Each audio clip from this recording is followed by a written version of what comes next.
O Na Real, na TV desta semana, recebe a professora Érica Gorga. Ela é doutora em Direito Comercial e professora da Fundação Getúlio Vargas e da Universidade de Yale, nos Estados Unidos. Professora Érica, obrigado pela presença. Muito obrigada pelo convite. A professora Érica ela leciona mercado de capitais e governança cooperativa, ou seja, questões de boas práticas de gestão. E estamos aí numa questão que envolve muito isso, que é a Petrobras. Eu queria começar exatamente conversando sobre a questão da Petrobras. A empresa, inclusive, só agora, né, ela tem mais de 50 anos, só agora tem um diretor, nomeou, ele nem começou a trabalhar, criou uma diretoria de compliance, que seria a expressão em inglês para governança corporativa, não é isso? Por que o Brasil está tão atrasado nessas questões, ou pelo menos uma empresa do nível da Petrobras é tão atrasada numa questão como essa? Então, é importante a gente ter em mente que esse próprio processo de investigação interna pelo qual a Petrobras está passando agora é algo que é da prática comum da governança corporativa dos Estados Unidos. Então, é um processo que se inicia tendo como os moldes os padrões americanos de autoinvestigação. As companhias lá se autoinvestigam. Há muito tempo? Sim, há muito tempo. Isso começou com práticas relacionadas com doações para campanhas políticas das empresas e também com temor de haver corrupção. Então, isso já é algo da prática já há vários anos americana. E, infelizmente, no Brasil, a nossa governança realmente está deixando muito a desejar ainda. Mas eu digo, por que nós demoramos tanto a chegar nisso? Não havia exigência aqui, porque essa prática nos Estados Unidos, eu entendo, e mesmo em outros países, está muito ligado à aplicação do pessoal que investe nessas empresas, ele quer ter uma certa segurança. No Brasil também essas empresas têm ações, né? A Petrobras tem ação na Bolsa desde sempre. E também o investidor aqui não é tão exigente assim? Olha, se nós pensarmos que a nossa lei das sociedades por ações é de 1976... nós estamos indo para quase 40 anos dela, certo? Então, na verdade, a gente tem o alicerce jurídico desde aquela época para tentar promover as práticas, mas a governança corporativa ainda é muito incipiente. As bases, os advogados e as práticas ainda ficam muito presas ao texto da lei e a nossa jurisprudência é muito devagar para o aprimoramento. Eu acho que isso que precisa ficar bastante claro. Nos Estados Unidos, muito do desenvolvimento, né, das novas práticas, elas surgem, né, por iniciativa privada, mas também por construção dos tribunais, da jurisprudência dos tribunais societários, especialmente da Corte de Delaware, que é muito famosa na área empresarial norte-americana. E no Brasil a gente tem um sistema jurídico e um sistema de judiciário que é ainda muito atrasado nas questões de mercado de capitais. Então, eu acho que esse é um dos principais problemas. Agora, nós vamos falar muito de mercado corporativo e comparativo, porque a professora Érica, como passa o tempo nos Estados Unidos estudando, é bom a gente fazer essa comparação entre o que se passa lá e o que se passa aqui no mercado de capitais, até para entender o problema da Petrobras, porque como ela tem ações na Bolsa de Nova York e outras empresas brasileiras também têm, elas também estão sujeitas às leis de lá e a Petrobras está passando um certo aperto, né, com as ações que está sofrendo por lá, né, ações civis, ações na área comercial, não é isso? Ações coletivas. Ações coletivas. Então, eu gostaria que, viu, professor, se pudesse rapidamente a gente entender como atua o mercado americano e como atua o mercado brasileiro nessas questões. Qual a grande diferença entre um e outro, além dessa que chamou a atenção, que é o problema da justiça lá é mais ágil. Então, o investidor norte-americano, ele conta com uma proteção do seu investimento muito superior que o investidor brasileiro. Então, se existe alguma coisa que deu errado, alguma prática ilícita de alguma sociedade ou empresa, esse investidor vai contar com mecanismos disponíveis na esfera judicial. Então, por exemplo, nós vimos as ações coletivas que foram ingressadas nos Estados Unidos contra a Petrobras, e já são várias. Essas ações são ingressadas não pelos minoritários propriamente, porque os acionistas, quando são muito pequenos, eles não têm incentivo de ingressar com essas ações por causa dos montantes financeiros envolvidos para financiar a própria ação. Então, o que acontece nos Estados Unidos, na figura da ação coletiva, os advogados ingressam com essas ações, eles financiam o litígio, mas eles ingressam em nome de uma classe. Isso é, não só do investidor específico que está contribuindo para aquele litígio, mas quando o juiz, ao decorrer do processo, ele certificar a classe dos investidores, isto é, realmente chegar à conclusão de que os investidores foram lesados, aquela decisão judicial, aquele processo vai aproveitar para uma classe de milhares de investidores que sofreram os mesmos danos. Então, é por isso que fica algo extremamente vantajoso e que protege o investidor, porque se forma um grupo muito grande. Aqui no Brasil é muito mais difícil nós termos esse tipo de ação, porque ela é de iniciativa principal do Ministério Público Federal. E aí nós temos que esperar o Ministério Público tomar a iniciativa. E no caso da Petrobras, infelizmente, até o momento, o Ministério Público não está tomando nenhuma iniciativa, a gente não tem nenhuma notícia, né? As investigações acabam se voltando aí no caso da Operação Lava Jato na área criminal, mas não na área de ressarcir o patrimônio perdido dos investidores.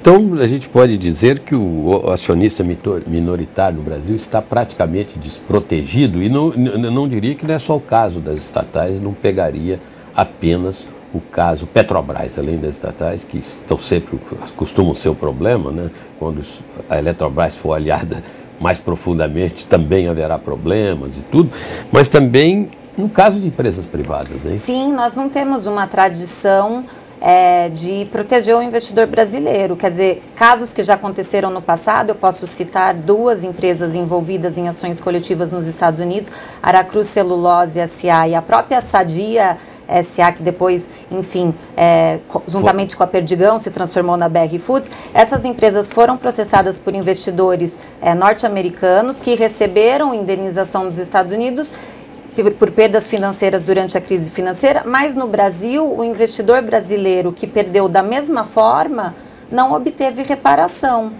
Mesmo que o caso vá parar na Comissão de Valores Mobiliários Brasileira, como aconteceu no caso da Aracruz e da Sadia, as multas pecuniárias aplicadas pela CVM são tão baixas em relação ao padrão de indenização norte-americano que esse dinheiro acaba não voltando para o investidor brasileiro. Então, citou dois casos interessantes, da Aracruz e da Sadia, né? Você disse que os investidores americanos já receberam as indenizações, quer dizer, o caso foi de 2008, né? Foi quando da crise internacional. Elas perderam bilhões por conta da desvalorização cambial durante a crise. Eles tinham aquelas aplicações, exatamente, né? Financeira, em derivativos.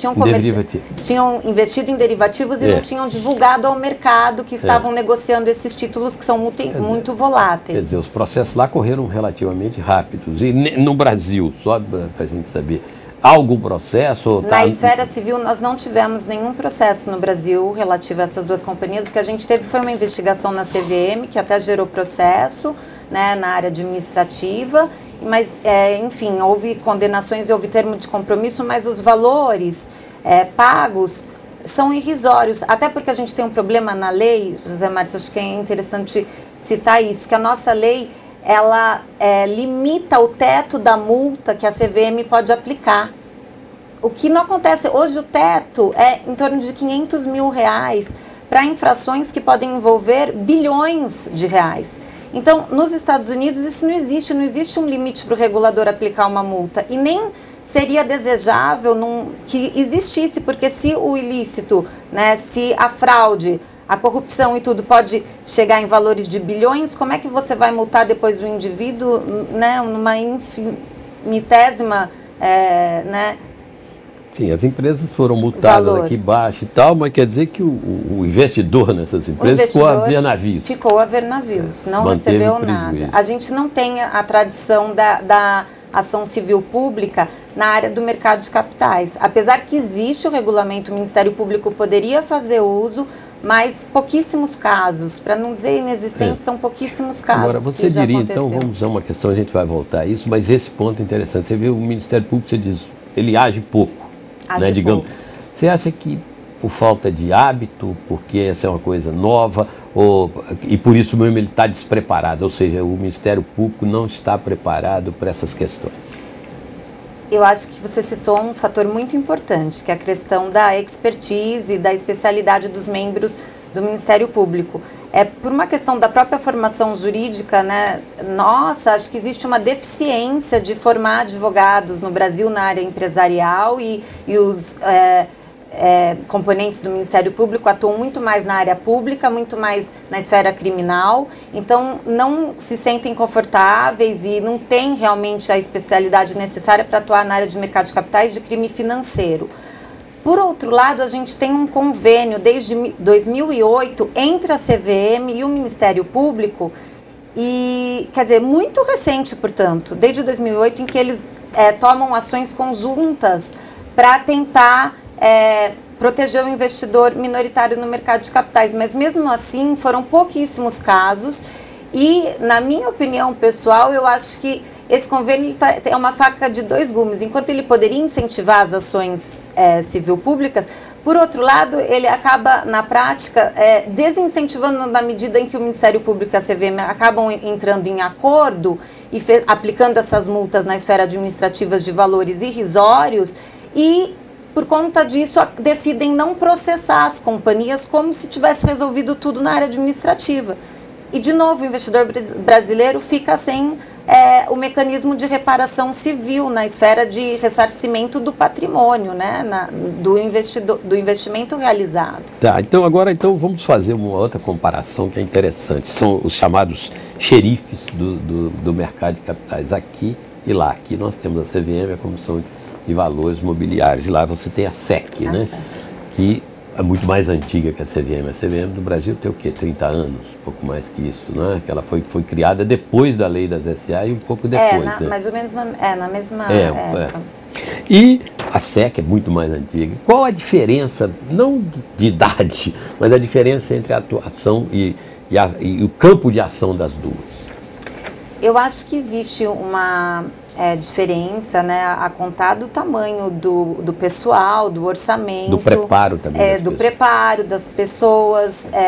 Você vê que a CVM tem problemas de orçamento, ela não consegue, todas as multas e os recursos que ela coleta pelas próprias ações dela acabam indo parar no Ministério da Fazenda e depois não existe o repasse de volta ao órgão que disciplina. Então, eles têm problemas orçamentários muito sérios, que não acontece nos Estados Unidos, onde os reguladores contam realmente com instrumentos, tecnologia muito mais avançada para ir atrás do ilícito e fazer todas as investigações.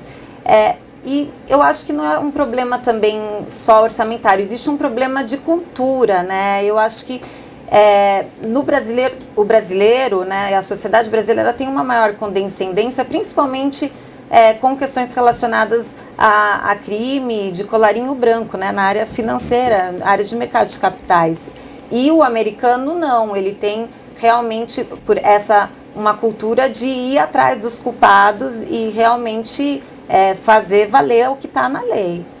Ô, Érica, tem um outro problema que parece que é grave nessa questão da governança, que é a questão dos conselhos de administração. A gente percebe que eles, digamos assim, usar a expressão entre aspas, acabam sendo mal formados.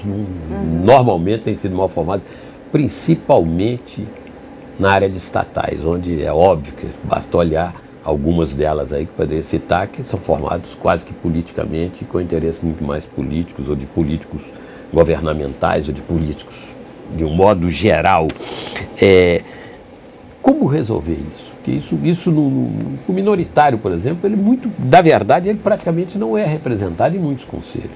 Na Petrobras tem um que se dispõe, embora tenha representantes da sociedade civil lá, mas que são patrocinados pelo poder.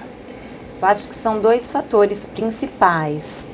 Primeiro, na composição de um conselho, nós temos que pensar, e a própria lei das SA nos dá uma baliza aqui, as pessoas que são eleitas para serem conselheiros, elas têm que ter o conhecimento necessário, a especialidade na área específica de atuação, seja ela área contábil, principalmente se for na indústria de petróleo, conhecimento específico da indústria, Então, especialidade número 1.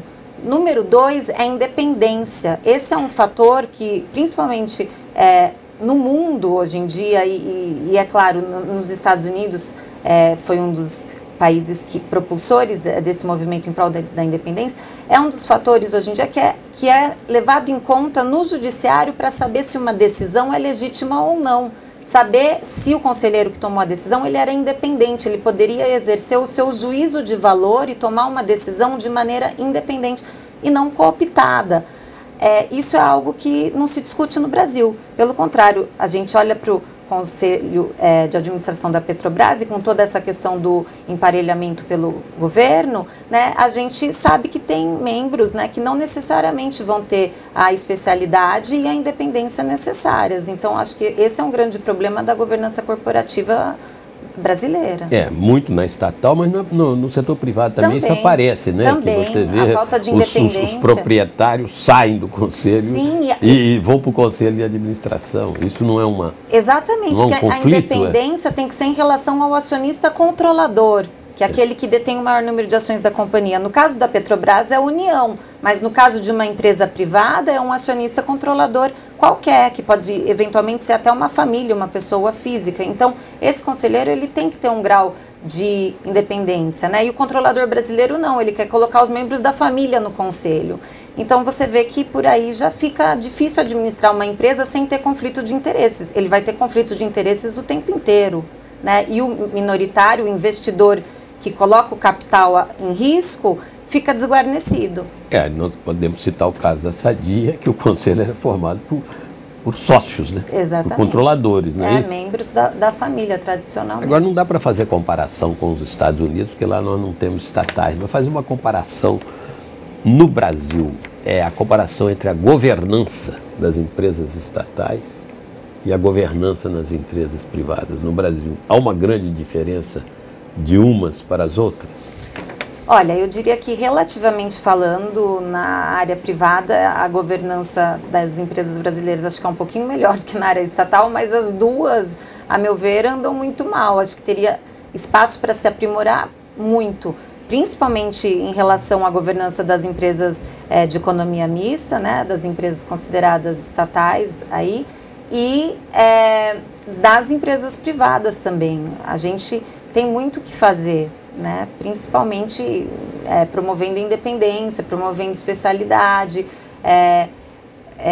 os processos, né, de decisão no Conselho de Administração, né? Então, são vários fatores que poderiam ser aprimorados. Ora, Érica, e aí que fatores poderiam ser aprimorados que você entende?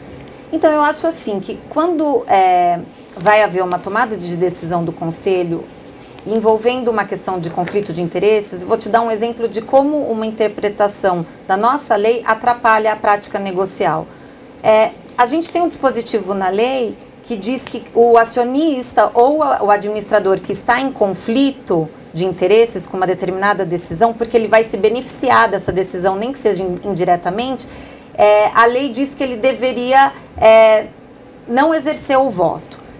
Algumas doutrinas, né, de juristas brasileiros entendem que esse conflito ele tem que ser um controle a posteriori, quer dizer, depois que ele dá o voto é que a gente vai verificar se realmente o voto que ele deu envolveu um conflito que tivesse influenciado o valor do preço, por exemplo. Se nós permitimos uma interpretação dessa, de que a análise é só feita depois do voto já dado, quer dizer, o estrago já está feito.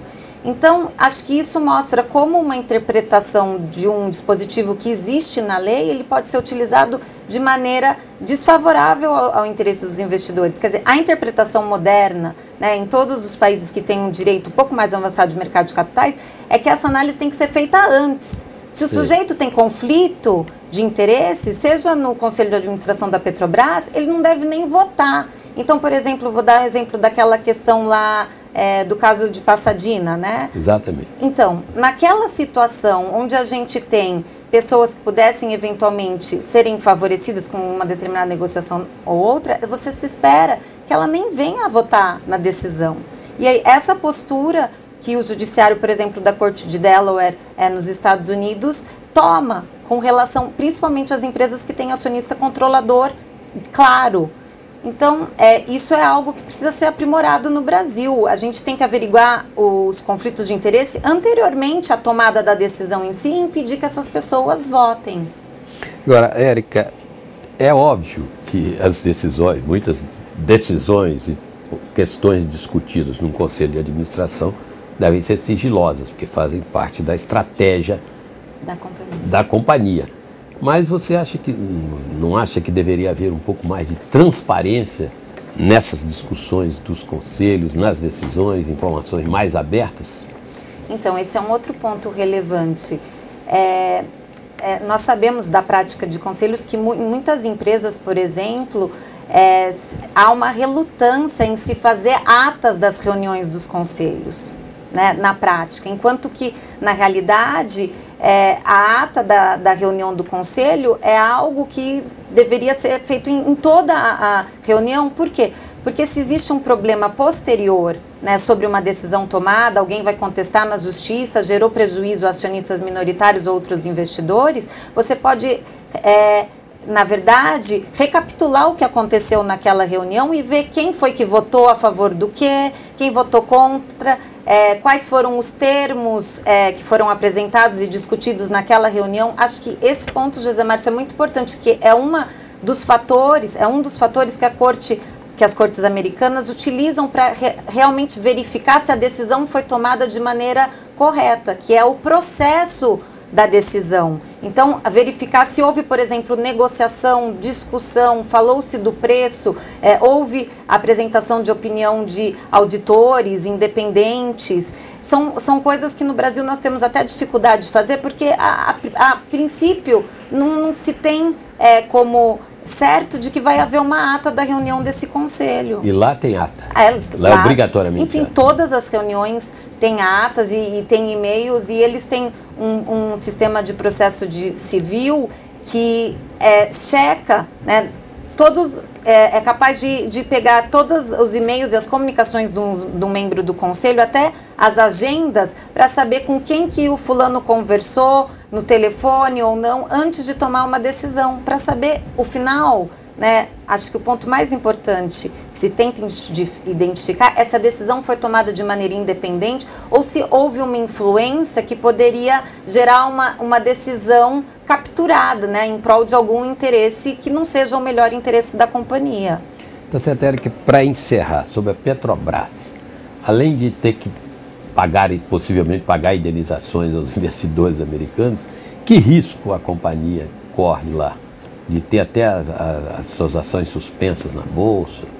Então, ela corre o risco, exatamente, de não poder voltar ao mercado americano, né? Já não está podendo levantar capital lá, ela tem que estar de acordo com a lei, mas eu acho o mais importante, José Márcio, também é o risco que a Petrobras corre, é claro, de ter essas perdas com a possibilidade de não ter o financiamento desejável, mas o investidor brasileiro que sofre duplamente, porque ele está pagando não só a conta do que ele perdeu, como ele vai pagar a conta da recuperação do dinheiro que os americanos conseguirem na justiça americana. Quer dizer, essa indenização, no final das contas, sai do bolso dos investidores brasileiros também. Eles perdem com a sua perda no mercado de ações brasileiro, mas também eles pagam a indenização dos acionistas americanos que têm um sistema jurídico que lhes protege de modo mais favorável. Tá certo, professora Érica, muito obrigado pela entrevista. E o Na Real na TV volta na próxima semana. Obrigada. Obrigado.